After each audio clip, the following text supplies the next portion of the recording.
स्वीकार करावा म्हणून स्वतः देहांत प्राचित घेतलं. माऊलीचे आई वडील असे होऊन गेले. अरे जेव्हा आधार आई वडिलांचा आधार जातो ना तेव्हा कोणीच आधार जात नाही, आधार देत नाही.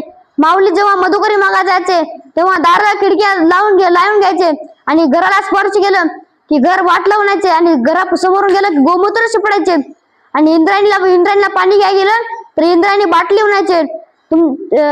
आई वडिलांचा आधार निघून गेला ना, आधार कोणी देत नाही. तुमच्या पुढे एक कविता सादर करतो. माय बाप आई नाही बाप नाही आधार देईना कुणी, आई नाही बाप नाही आधार देईना कुणी. समाधीत ज्ञानेश्वर डोळ्यामध्ये पाणी, समाधीत ज्ञानेश्वर डोळ्यामध्ये पाणी.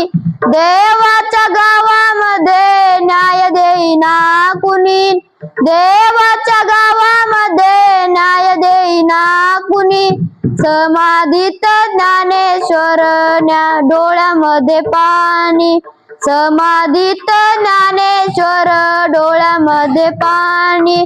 निवृत्ती सोपान लाणी मुक्ताबाई, निवृत्ती सोपान लाणी मुक्ताबाई.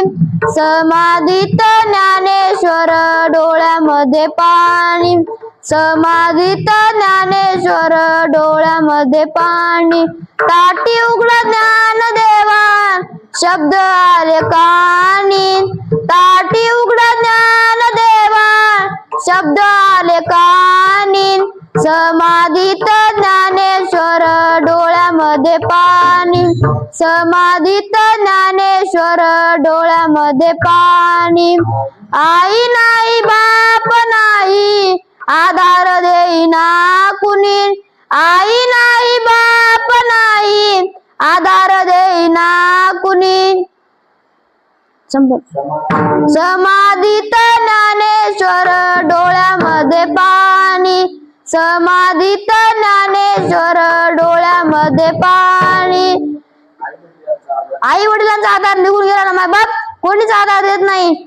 अशीच गत ज्ञानदेव महाराजांच्या माऊलीच्या जीवनात आली होती. आई वडिलांनी देहांत प्राचित घेतलं. ते पत्र आणण्यासाठी 4 भावंड पैठणला जातात. पैठणला जाता एक बैलगाडी फसलेली दिसते. ते बैलगाडी काढण्यासाठी मदत करतात आणि त्याच बैलगाडीमध्ये बसून पैठणला जातात. त्या बैलगाडी बसून पैठणला जातात. पैठणला गेल्यावर तिथं कुर्मट ब्राह्मणाची सभा भरलेली होती. त्या कुर्मट ब्राह्मणाच्या सभा जाऊन उभा राहतात आणि तिथं म्हणतात कोण. एक ब्राह्मण उठतो आणि म्हणतो कोण रे तुम्ही, कोण रे तुम्ही, कोणा